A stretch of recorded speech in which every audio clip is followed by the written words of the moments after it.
Welcome back. We are now on module number 5 for the hazardous material and dangerous goods training. Module 5 covers the dangerous goods declaration, which is the core shipping paper for anything that goes out internationally. And it is a required document. So exhibit number 12 is what we're going to be looking at.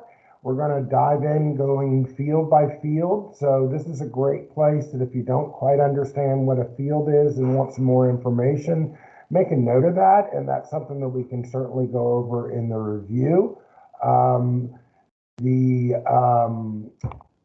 Module 6 is going to be on shipping papers. So that's where we're going to dive more into the table of understanding that table a little bit more to extract that data that we need on our shipping papers. So the next 2 modules are really a big core of the training that is needed to get certified. And then we'll go on to module 7, which is packaging, marking, and labeling. And then the fun one is the actual Mercedes products, the automotive products that y'all use. So we're going to run through this and actually walk through this. But a couple of information, it can be in any type of format. And just so you know, for those of y'all taking the IATA training, the Dangerous Goods Declaration for ocean is a little bit differently formatted because, of course, you're loading things in containers possibly. And air has a very strict guideline on their Dangerous Goods Declaration for IATA, but for the ocean side, it can be in any format. But I chose the format that is currently being used, I believe, by Schnellica for their ocean shipments that we're seeing. So that's the document we're going to go over. But anything on the ocean side, all this information that's on this one, it can be on any other one. And you'll see that they're all almost exactly alike. So their other thing about this is that when a dangerous goods declaration for ocean is completed, you're probably going to have 3 signatures on this document to be fully completed. So there's 3 sections of the signatures on the bottom, which we'll get into, but one is for the shipper, and another is for the container certification. That's who's ever stuffing the container.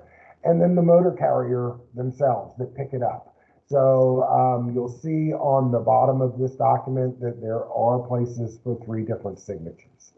So anytime there is an update, of course, they're not always perfect, but the updates have to be done by the shipper and they have to be initialed by the same person who signed the document. So this is really important that you get this thing correct in the first place, because if somebody is out, you basically are going to have to make those corrections by that person. So that can be a little bit challenging. A few of the fields can be completed by the forwarder or the carrier. So those are things don't worry about. It's the core information that you have to get that the shipper has, but we'll go through those. If you see on your presentation, there's a column between the name and the details, and I've got on there whether it is the shipper, the forwarder, or the transport company, which is the motor carrier, who completes that information. So most of it can be the shipper, but if you don't know the booking number yet, or the name of the vessel, or the port of loading or discharge, you can leave that to the forwarder and they're allowed to fill that in. But all the other data, the forwarder should not complete that document. Our company has a policy that no one is allowed to prepare a dangerous goods declaration. So it is the responsibility of the shipper because of the certification that you're going to be signing. So if you look at your example of the dangerous goods declaration, there's about a third of the way down it says shipper's declaration, and that basically, and we'll talk a little more about it in the next module, but it certifies and declares that the consignment is fully and accurately described by the proper shipping name, their classified, package, marked, labeled, placarded, and in all respects in proper condition for transport, according to international and local governments. So only the shipper can do that because it's their good. And really, it's the person that is loading the container that is making a lot of that certification because they're actually seeing the goods and verifying that everything. So they're the last ones touching it. So once that container is sealed, anybody else in the transport supply chain doesn't really know what's in there. So it has to be done, you know, the person certifying that should be the last person who looks in that container. Fields 15 through 20 is the container packing certificate. Of course, if you don't have a full container load and you just have a truck line picking it up and it's being shipped to a consolidation service, you're not going to have a container packing certificate. They're going to be actually doing that at the warehouse because they're loading the container. And then field 21 down on the bottom is the motor carrier, and it's completed by actually the driver that picks up the goods. So the other thing that's on here that they don't have a specific field for, which is kind of surprising in this state because it's been around for a while, is the emergency response number. And the emergency response number, we either have gone over that or we are getting to it in the next, I think we're getting into it in the next module possibly. But it's a 24-hour phone number that anywhere in the world somebody could call and find out details about the cargo, the hazardous material, if there is an incident. So this is required worldwide. I'll get into the details on exactly what it is and behind that in another module, but in your facilities and in the whole Mercedes group in the Vance and Woodruff and whatever cities y'all are in now around or towns you're in Alabama, you may not have the same emergency response number because sometimes it's done specifically by the facility. So I don't know if, as far as the battery plant, if you're actually up and operating on some of those things, or whether you will have your own emergency response number. I know the CCUSA folks do. They use a system called InfoTrack, and the information is on the presentation right there. For Mercedes, I'm not positive exactly which that one is. I should have looked it up, I guess, but I don't know if there's more than one. So that's something your hazmat safety team is going to need. You're going to need to follow up with them just to make sure which emergency response number you're using, because they are by contract and it's something Mercedes pays for. So you want to make sure it's included in what you're doing. So we'll move over to the IMO Dangerous Goods Declaration itself. And like I said, we're going to be running through the fields here and giving you an idea of what needs to go in each one. Of course, I don't know every operation in your facility. I do know that Snellica does the loading and the preparation of these for CCUSA. They do it for the shipping department on the return goods. So I'm not sure what other departments there are out there that are preparing dangerous goods declaration and who actually prepares those, if those are done in-house by Mercedes or if they're done by a third party. Each is acceptable, but it's good to know who's actually preparing these for your work. So first of all, we have the shipper, and the shipper up here is the CCUSA or Mercedes or however the name is officially as your shipper of the goods of the people that, the company that actually owns the goods. So this would be y'all. Y'all are the shipper. And if you see the correspondence down on the bottom of the name of the company preparing it's not the name of the shipper that's really signing this, it's the name of the company who's preparing this. So it could be the agent, like a Schnellica, they can sign. It doesn't match, those company names don't have to match. So the second field, and that's the name and full address. So you want to make sure this is correct, especially when it's coming from different facilities and y'all have official addresses for different facilities. So you just kind of want to make sure that those I's are dotted and T's are crossed for that. So the second field we're looking at is the transport document number. And what this is the ocean booking number, or whoever the transporter is. If it's going out just domestically, it could be the Proville number from the truck line, or usually it is for the ocean shipments, it's the booking number from the steamship line. And that can be whoever your forwarder is for paying for the export of the goods. They can provide that number, or when you send them the dangerous goods declaration, they'll fill that out before they submit it to the carrier. The next part is the page whatever of whatever. This is important, just that you do have to mark what your pages are and how many pages you have.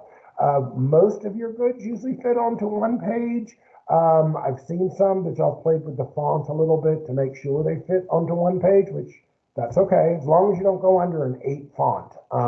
Usually 10 and 12 is what, I can read. I get to 8, I start squinting a little bit. But you can have continuations. You can have continuation pages, and they're basically with just the very basic information on the top and a whole big blank sheet. I doubt if you'd ever go over 2 of them, but if you did have 2, the first one would be labeled marked 1 of 2, and the second one 2 of 2. It's just so that if anybody's looking at one of these pages, of course, they know there's some more information. Sounds pretty simple. Number 4 is your shipper's reference number. That is the best number to pick here to put in there is that if there is an incident and someone calls about this, and you're going to be like, well, what shipment is this? And it's like, well, do you want the container number or the booking number or the whatever? And it's like, if the shipment reference number is probably going to be the fastest way. So each group should pick what their reference number is. Say if Schnellica is responsible for this and they're the ones who are going to get the call, they probably want their reference number in there so they can find it. So, or an agreed upon reference number of any of the Mercedes divisions. The field number 5, the forwarder's reference, of course, you're not going to probably know what that is. We put that in as the freight forwarder on the shipments that we handle. That's just so that when we're talking with the steamship line or truck line, we can refer to our file a lot quicker. Whether it's there or not, reference numbers, they can be blank. They don't have to be there as long as one of them is there, either the transport document, the shipper's reference, or the freight forwarder's reference, just so when you've got a call, you've got something to reference. The other one is, the container number is extremely important to be on these, because when you're certifying that particular container has been packed correctly, and it's a good reference to be able to find a shipment. Now, that is in the short term, and if there's an incident, the goods are still in that container, probably. But do keep in mind, you don't really want to depend solely on the container number for your reference number, because containers are reused. So especially if you're having shipments to Europe, we find a lot of those. We had a shipper one time that we were seeing containers were duplicating, getting back into the system, meaning that we shipped it over to Europe. They loaded a whole different cargo in it, different shipper, shipped it back to the US, and we just happened to get it again within like 45 days. So it can be as quick as like 30. So they are spun around. So container numbers, you will get duplicates in your system. So those are not standalone numbers. So just be aware of that, since document retention is for 2 years. So there is a chance you're going to get that same container number pop up. So field number 6 is the consignee, and that is the actual receiver of the goods. I like to think of it as the last stop of who's actually getting these goods, or that container, who's going to be stripping that container out. What's that facility? That's where it is. So, or the owner of the goods, or where the goods will be delivered. Rare case, it could be stripped at a warehouse and then sent to the final destination all in one lot. Then the consignee is still the guy that ultimately receives it, because this document is good until the final delivery. But it's the actual name and address of those people. So, and you want that address correct. There can be follow-up. We do see that on the export side. I don't see it so much with Hazardous, but you know, there are U.S. government agencies that operate overseas, and they do site inspections at consignees now and then. So they get a little bit frustrated when the correct address, or they put in Google and the address doesn't show up, and they're a little bit confused. So the next section is, because this is the one that we're using for ocean, and we're not doing, well, actually,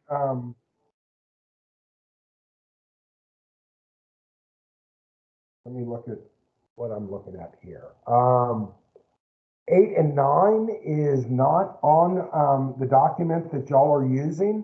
8 and 9, it says passenger and cargo aircraft only, and that's for domestic air shipments. It's basically, will point out whether if it's allowed on a passenger aircraft or not. We'll go into details on this on the IATA form, because that of course is going by air, but it's 2 blocks that one says passenger aircraft and one says cargo aircraft only, and you just put X's through the ones that don't apply. So we'll get that.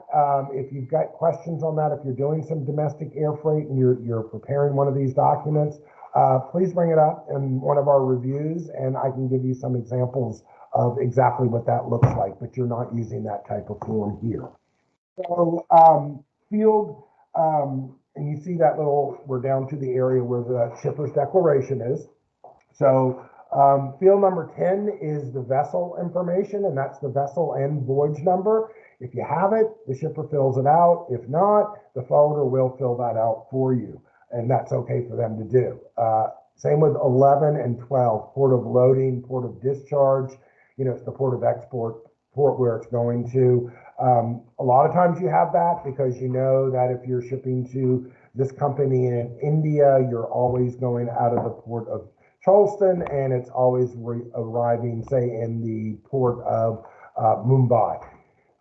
Whether or not that's always true, if you don't know that, if you have multiple locations in India and you're like keeping up with it, you can leave that blank and your forwarder will fill that out based on the booking information that they have. 13 is the destination. So it's an optional field, but if the goods are going to the actual city, usually it's the city up in the name of the consignee's name. Doesn't have to be, because as you know that the final destination for, if it was something was shipped to CCUSA, could have a final destination of Woodruff, Alabama, whereas the shipper name might be Mercedes or the consignee might be Mercedes-Benz, and they have the Vance, Alabama name, because a lot of times the consignee shows up in people's system as the billing address or the main headquarter address. So if you use destination, you just want it to be correct. So I skipped over number 9. Sorry, I'll go back up there. Number 9 is additional handling information, and that can be used if there's any additional instructions. It's usually blank. A lot of people put the emergency response number up in that information, up in that field. That is basically the telephone number, the name of the company that is the contractor, which in CCUSA's case, it's InfoTrack, as you see in the left-hand column on your presentation, and then the contract number. And the reason you have a contract number is that if there is an incident, all these companies that provide this, a lot of you have heard of Chemtrack, I'm sure, they're the biggest one, but all of them will, whether or not there's a contract or whatever, they're gonna assist and help. Of course, they're not going to say, sorry, I don't see these people in our system, I'm going to help you. But what they did is they found out companies were using their numbers and they weren't actually registered. So they got with DOT and made it required that people start putting the contract number on there so that they can look it up, and you can receive fines or you can get back billed, whatever their procedure is, if you don't have an actual contract with them. But I know y'all are covered everywhere. You just want to make sure it's the right contract number. So now you get into the core of the shipping paper, which is the shipping marks, is what they call it, and then the number of kind of packages, description of goods, the gross weight, and this one has on there cube. Is the one that you're using. So some of them have gross weight, net weight. Those fields kind of change here and there. Like I said, it doesn't have to be in a specific format. It's just certain data needs to be on there. So the shipping marks is usually you're shipping in a container. Usually this is where people will put the container number and seal number. You're also putting it down in field number 15. So it's not necessarily required to put in the shipping marks. I know when we do automobiles, full vehicles, we put the color of the car, say like black in color or whatever. The idea to help them be able to identify the cargo a little bit better within the container of which ones it is and verifying some things. So, but for a full container, using the container number and seal is just fine. So now we get into the core of where our basic description is. If you can remember back in one of our previous modules, the basic description is your UN number, your proper shipping name, your hazard class, and your packing group. So remember, that's your little core of information that you need on documents, and that's always your starting point. You always need to make sure that data is correct, because if for any reason that data is not correct, it's like a domino. Nothing else is going to could be correct. You know, something could be wrong there. So that's when you verify that UN number matches your proper shipping name, your proper shipping name is spelt correctly, and you look it up in the book and you verify that that is what the name is. You determine whether or not it needs a technical name, meaning that if it's an NOS product, that maybe you need to describe what chemicals or other articles inside of it is what causes it to be hazardous. So you want to give further description.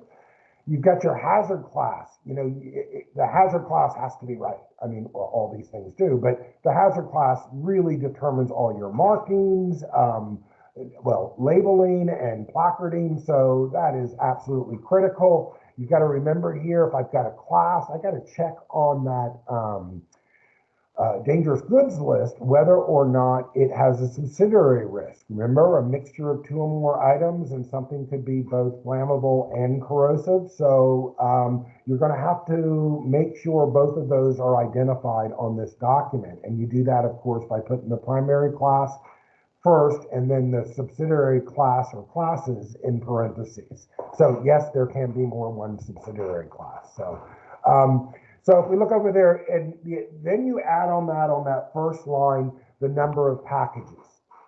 So here's where the number of packages is a little bit, that's one of the hardest things to really get deep down into what it is. So every different type of packaging in that shipment needs to have a full description of what it is. And to explain that is almost all your goods, I would say probably 100% of your goods are probably loaded on a pallet. So a pallet is not a term you should ever use as a piece count or any kind of like hardcore, but you do need that general idea of knowing how many pallets. So you might have, let's just start with a shipment of, it might be a container of 20 pallets inside of it. Well, you might have 5 pallets of one product, say the safety devices. Now, each pallet might contain 24 fiberboard boxes, which is cartons. I'll just call them cartons. So you've got 24 of those. You've got 5, and they're all the same type of cartons. But on one of those pallets, instead of having 24, you've got 20 of them, or even 22, because that's what the order was for. It didn't come out to that perfect number. Your supplier could be back ordered and you don't have that, but you know that you're within your range that, okay, you'll ship it too short. And I'm talking a lot about CCUSA here because they have specific numbers that go in. But for other things, you never know randomly in how it's going to be packed, and all your cartons don't match up because you don't have the same type commodity. But for this one, say we were. So we would show that first line item as 5 pallets, and then we would show what that basic description after it, and then when we put the gross weight of the total, gross meaning total including packaging material, of what those 5 pallets weigh. Now the cube, we're not even going to talk about the cube. That is not a required field at all. I don't even know why it's still on there. So we've got 5 pallets.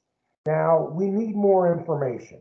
So of those, you want to put underneath it 4 pallets, or there's a couple ways to do it. 4 pallets containing 24 fiberboard boxes each. And then under there containing, if it's 24, 12 units, total net weight is this. Then under that, you have 1 pallet containing 22 fiberboard boxes of this article with 12 units, or and then what the total net weight is. So you're going to have to start breaking it down. You can group together anything that's totally identical. You can't put on there 5 pallets containing 120, what was that number? 118 fiberboard boxes, because one, 5 doesn't divide, so it's not an equal amount. So you've got to dig down into what that detail is. Now, if you've got further detail, say of that last pallet that had 22 cartons on it.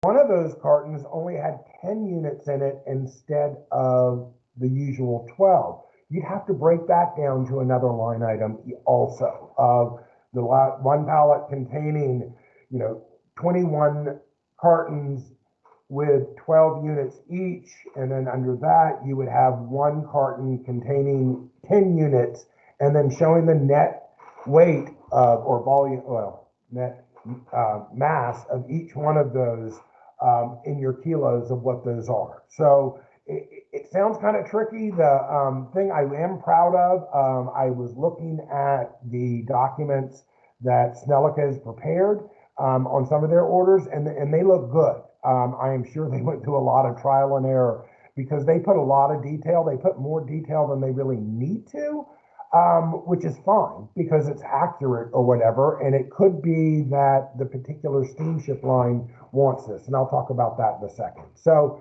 here's where you really have to dig down onto that packaging and understanding. You want that. Remember, you're preparing this document so that when there's an incident, if there's an incident, hopefully there will never be one, but if there's an incident, those that are responding have a very specific list of every single thing in that container, because they're going to make sure they recover all this. They want to make sure that they've got the correct count on some things, that, and if those aren't correct, it could change the way they're handling or what they're doing. So that's really important, digging down into those details. You then go to your next commodity or your next set of pallet, your next commodity, and that's kind of how I group it. It doesn't have to be in any kind of order. There's not one more hazardous and another hazardous. You just go your UN number of what that product, you want to do all your safety devices together. You want to do all of your articles pressurized, like your struts together. If you've got batteries, you want to do those together that are under the same UN number. That's where it gets a little bit more under the batteries. So that is a little bit on that. And that really takes just practice of going in, having that discussion of when it comes down to it, you almost need like a third party to sit there and say, okay, if I read this and try to figure this out, I would have like what I do is when I check some of my, I've got one customer that only ships about once every 3 months. So they have like a lot of stuff. Goods declaration is like 9 pages long, because it's a lot of different commodities, but there's a lot of different type packaging. So they have to go into a lot of detail. So I've got somebody that she sends me their dangerous goods declaration and her shipping paper that she's prepared. And she goes, can you do me a favor? Because there's just so many numbers. Is this correct? And so I start to make a list. I kind of figure out what they have. So I'm looking at, number of pallets, number of fiberboard boxes, number of inner pieces of the inner of the carton, and then what the actual number of units are. And so I go down and I read it like I'm regularly reading it, and I'm like, I've got 4 of these. I've got 24 cartons in each, so 4 times 24. I've got 96 cartons. In those 96, I've got 12. I'm not going to do that math. Of the number of units. And so, okay, there's my net. Now, I could have had a whole nother column if there were inner packaging, and then say if there were 12 boxes in, or 12 boxes inside that carton, and each box had 2. So then I'd have to then multiply that by 2 to see my total number of units.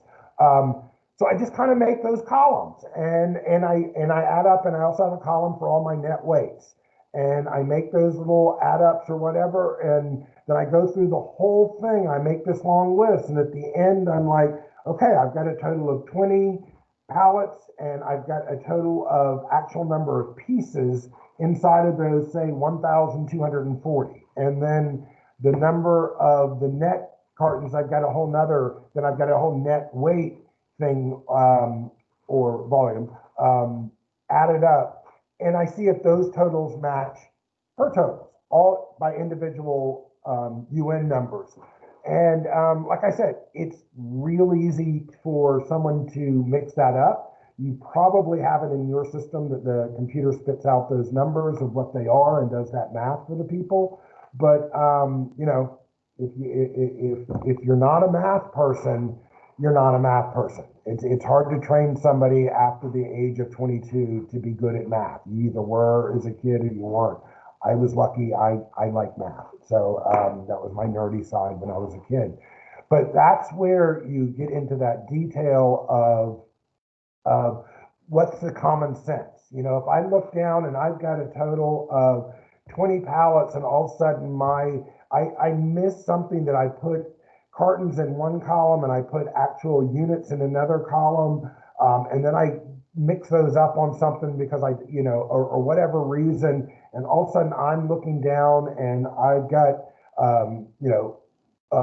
132,800 cartons in there.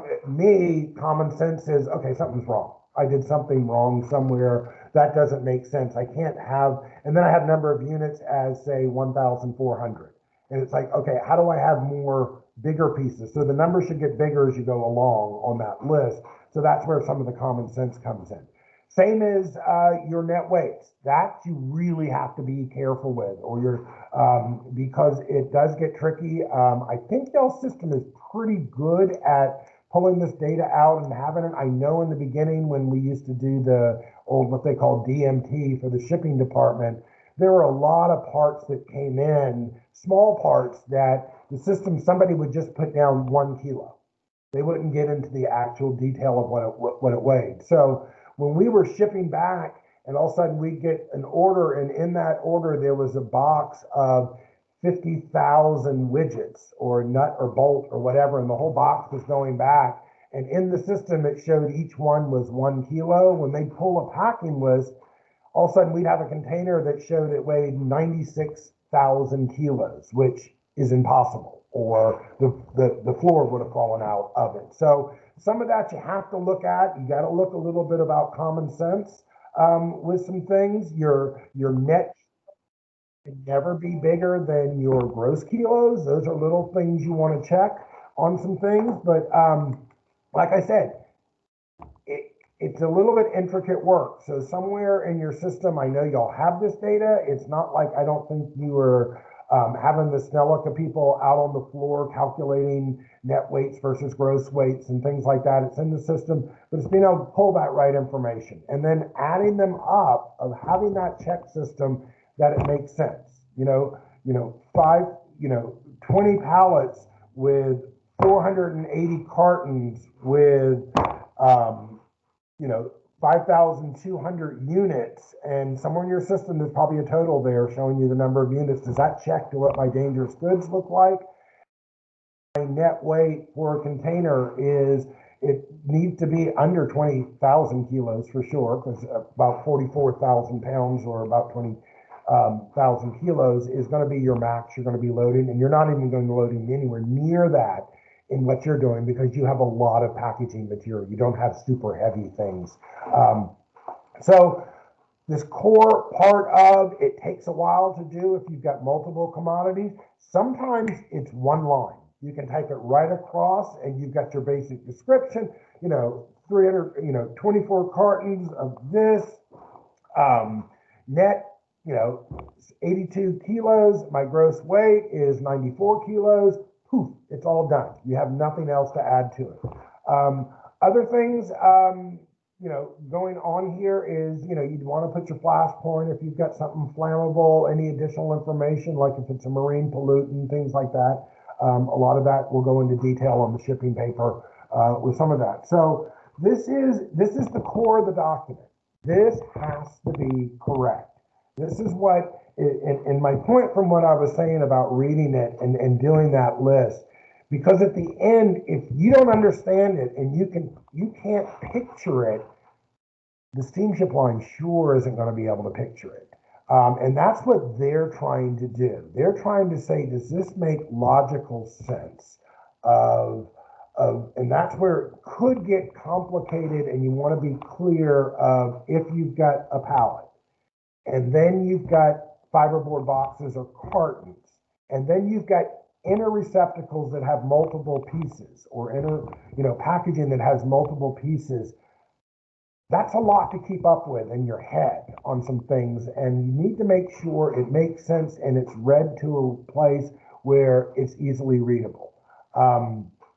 You don't, depending on your space and things like that, in between each line item, you don't have to leave a space there. It's a good practice too, because that's when they kind of look at it and something stopped.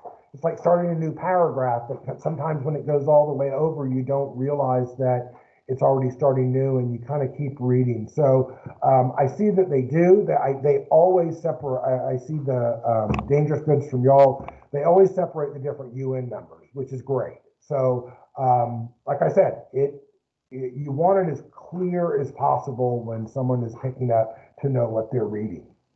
So it's a good test to take something and do that. So I'm making a little note that I might make up a little exercise for y'all to do on the side on a shipment that actually exists. So so that is section 17. Section number, 14. The next section is 15, which is the container number. Of course, container number goes in here, pretty obvious. I talked a long time without taking a sip of this coffee. Seal number. So this is the guy packing the container. This is your shipping department at the end, that the container is there. You've got that on there. You're not going to know the seal number unless y'all pre-assign seals. And if you please make sure, if you pre-assign seals, that someone is verifying that seal number is the one that was assigned to it. Nothing Germany hates more than receiving a container and the seal number doesn't match. It is a challenge. And believe it or not, seal numbers can go a long way of what you had in the system, so they're looking at it internally of what it can be, and then all other shipping papers don't match. So, the forwarder should be able to, if the, steamship line data and the forwarder's data, or the shipping instructions data and the shipper's data don't match, usually it's caught before the actual ocean bill of lading is prepared. So that's the other thing to look at section 14, is all this information. This is what is being used to prepare the ocean bill of lading. So if this isn't right, the ocean bill of lading isn't right. And when the ocean bill of lading isn't right, that's when there can be delays at customs at the other side, and delays cost money. So, and if you're not aware of that, At the other side, when people get containers, usually they have 4 days when the vessel arrives in order to have it customs cleared and moved off the port. Then they go into what is called demurrage, meaning the steamship line can charge you, and that's different all over the world. And it can run from anything from $10 a day, maybe in Indonesia, to $400 a day in the United States and in some other countries. So if it all comes back down that the dangerous goods declaration is the reason that all these other documents are wrong, guess who's paying for it? Mercedes and Vance is paying for it, not the person overseas. So very important there. So we're looking at container number, the seal number, container size. Here you want to put, and I think most of yours are 40-foot standards or 40-foot high cubes, so you would just put 40 ST or 40 HC. The tear mass, this is a big thing. We don't look at it a lot in the US because our ports kind of cover this for us as far as the verified gross mass, which if you've heard of that term. The port authorities do weigh the containers when they come in, but and that's acceptable in the United States, but other countries, this has become an important issue. So the tear mass is basically what that container all by itself weighs. And to find that out, it's on the back of the door of the container. Not all containers weigh the same. They range in what they weigh, whether they're made out of aluminum or steel or any other material, what type of floors they have. Some have they used to have really sturdy wooden floors. Some of them don't have wooden floors. They have, depending on the type of shipments that are moving. So you have to look at the container, and that has to be filled out when the container is actually loaded. And then you've got your gross mass, and that's the total weight of the contents of the container, the whole container, and the tear weight. So this is the weight that's going to be showing on your transport document. Say if you loaded 30,000 pounds in a container and the tear weight was 8,000 pounds. So your bill of lading is going to show 30,000 pounds or transport document, and then this gross mass here is going to show 38,000 because it's going to include the tear weight, which is the container weight. So this is the only place that has to show that. Some steamship lines are going to it, but just understand that's your total weight right there and how it's calculated. The next section is the container vehicle packing certificate. And basically here it is saying that, they again comply that this thing has been properly packaged. So of course, you don't have this if it's an LTL shipment or less than container load shipment, that you don't have a full container and you're just shipping it directly to a consolidation station. But if you're actually packing the container and sealing it for its transport, you do have one of these. So they want to make sure that it's been properly blocked and braced, you're using the proper packaging materials, you're not going to have it shifted, you did that last check of verifying that everything looked correct as far as the markings and labelings, things like that, and it's all in good condition, that you're not putting any torn packages in there. You're loading the container and one of the blades of the forklift go through the carton, you pull that out. You got to look at it. It could be fine, and you can either patch it or do whatever, or you can make a mark and it is notified to the consignee that we did this, we pulled it out, we're still using it. Most companies would repackage it and mark it real quickly, something like that. So here it is the name of the company doing this. Is usually Schnellica or Mercedes, not really sure. The name and status of the declarant. So they want to know who's doing it. You type the name and what their title is. And the place and date. And this is the place where they're actually loading the container. So if you've got Vance up there in the shipper's address, but you're loading this in Woodruff, you need to put Woodruff, Alabama, and then the date. And it's the date that it's loaded. So this is an accurate date of when it's loaded. And then the signature of the declarant. So someone with that, whoever's name is in that name or issue field, that's the person who needs to sign it. So you've got your container all loaded up there. Now you've got your hauler's name, or which is the receiving organization receipt. So how this exactly works on your operation, I'm not sure, because you're usually loading and sealing the container and you're putting it somewhere on your yard and then someone's coming in and picking it up. So I would think the exit gates, the guard gates, are the ones that are giving this to the hauler, and they have to sign for it. So they want the hauler's name, the company name there. The vehicle registration number needs to be noted on here. That's just because they want to verify that the person who picked it up is the person who delivered it. The driver's name and date, and then the driver's signature. So pretty clear, pretty sure that's being done at your exit gates, just to make sure. And once that's done,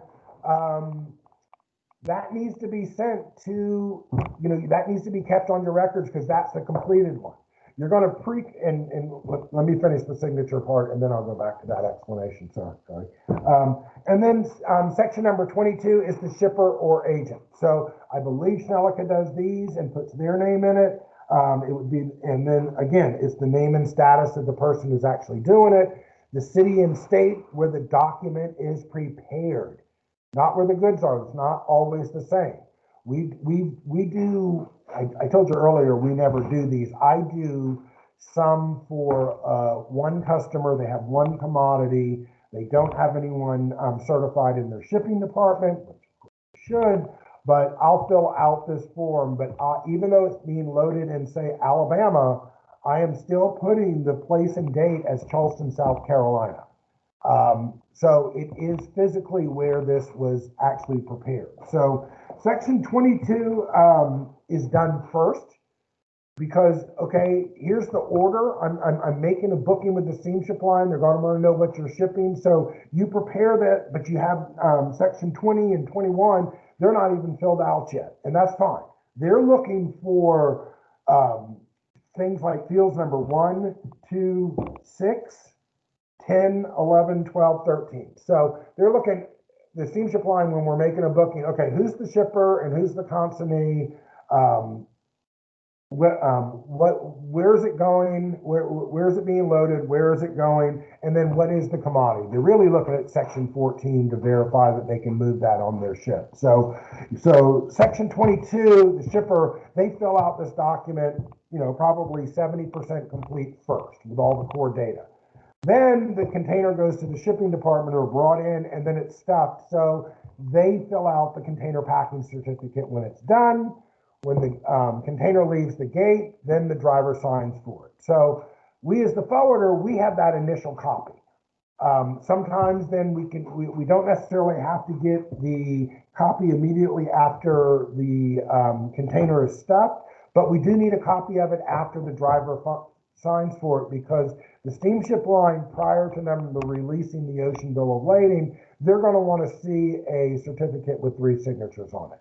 And if they don't, it's possible it gets by sometimes, but you need that officially for your records for the destination. When the destination receives it, the document should be signed by all 3 parties. So very important there. So that is your dangerous goods declaration in field by field of what's there. So as you can see, everything but section number 14 should be a breeze. I mean, it's just a matter of getting that actual information down there. Templates should be done for every combination of shipments you have to and from. I would suggest you have a core set of templates for where everything is except for 14. And of course, your 20 and 21, I mean, that can be set aside, or you already know that, Averitt moves all of my containers to the rail, or order for right now, but you can have that template. You don't have to have your booking number, or even usually for your consignee, the port of loading, the port of discharge is always there. So if you've got a template that, 80% of the fields are already complete, 50% of the document's done because 14 is the core of really what the document is. And all you're doing is concentrating on field number 14. It makes it a lot easier. I tell you, when you're preparing this document, is that that's what your focus is, of who's actually that person in section number 22 who's actually filling this document out. That's what their focus needs to be. The template should already be there, that if I've got a shipment to Malaysia, it's going to this company. If I've got 3 customers in Malaysia, I should probably have 3 templates. You might want to do with the template by the consignee, because the same consignee is ordering the same number, same things. And even on there, you may have, you know, for this consignee, we send them struts, we send them batteries, and we send them safety devices, seatbelt protectors, airbags. We only ship these 3 hazardous commodities possibly to these people. So I might have on my template those 3 UN numbers on there. In that section 14, I might have UN 3268, skip 2 lines, I have UN 3168, 64, and then UN 3480 for my batteries. I think that's it, or one of them. And so that's there in the body, so my mind automatically goes there. It's like, okay, how many of these 3 things do I have here? It's like that little checklist that you're doing beforehand of, you know, and you can be old-fashioned if you want. You might want to have, you know, a section where you've got these templates on, and if it helps you in the beginning to print out a copy of that template where you're just looking at section number 14 and you're working on that worksheet in hand before you go into the system, that might be one method. You might have a system in there that you go down and you are able to click off pallet, fiberboard boxes, because it's the only one that this could be loaded in, or verify drop down of what that kind of packaging material is on all the choices and what the sizes of each one are. I don't know if y'all have that or not. You might already have calculated the unit number that goes in it, and with that unit number, it automatically calculates what your net weight and gross weight is for that unit. That's great if you've got all that, but you need your list in front of you beforehand. You can't just say, I've got 5 pallets, I've got 1,842 cartons, and I've got 5,416 inner pieces. It's like, how much of each? Do I need to split these pallets up? Do I need to go into some more detail? So when I go into the system and start logging, me personally, I wouldn't want to put 5 pallets with all this information and then go down to the next and go, oh, look, this one pallet has different ones. I got to go now back and change the 5 and do this. And whether you do it right and you get all those fields can get a little bit trickier with some things. So this is just it's section 14. And to make this a little bit better, you're like, okay, I still don't get what goes into 14. That's what we're covering more in module 6, is that we're going to really break down some of the information that's on the dangerous goods declaration, on the dangerous goods table, and on the hazardous material table. I'm sorry, dangerous goods list. So that is, like I said, a lot of information. It is, but this is the important document that goes out. This is even more important than the shipping paper, actually. The ocean bill of lading or whatever. This travels, once this is done and 3 signatures are on it and it's gone, this is the core that what everyone else is going to be using. So this is really a critical stage to make sure this is done correctly. And any way you can do templates, any way you can do a set of notes or guidelines for each consignee, each commodity. We'll talk about that on the automotive session on number 8. That might be helpful to create something that you've got all that data there. I know you've got some of these systems. I've seen it at the CCUSA facility where a package comes up and it shows everything that should be everywhere. The trick is with that, of making sure all that's updated.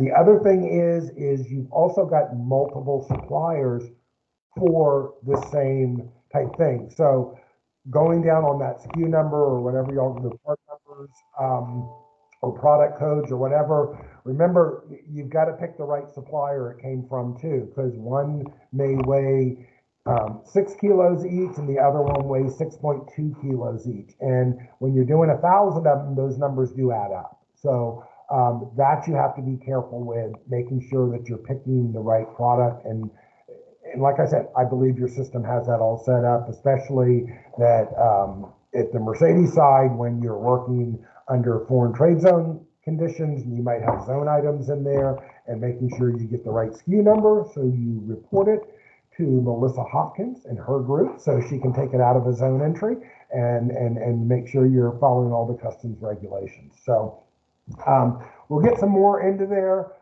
Any questions on this?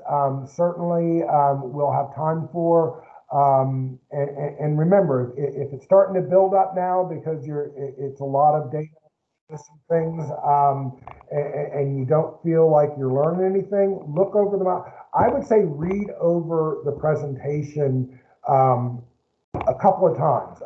And this is kind of late for me to tell you this, but I would say read the presentation before, watch the video, read the presentation again. So just a couple of things that that you'll probably need to know, like I told you, is the number of signatures that are on a dangerous goods declaration is usually 3. It's good to know what your emergency response number is, especially for the CCUSA, since I gave that. And I'll probably do something on the, that might be all off of this one. A lot of the questions are going to come from the shipping papers, which are on the next one. So look forward to any questions. I will be back with Module 5 as soon as you click on it. So y'all have a great day whenever your day is.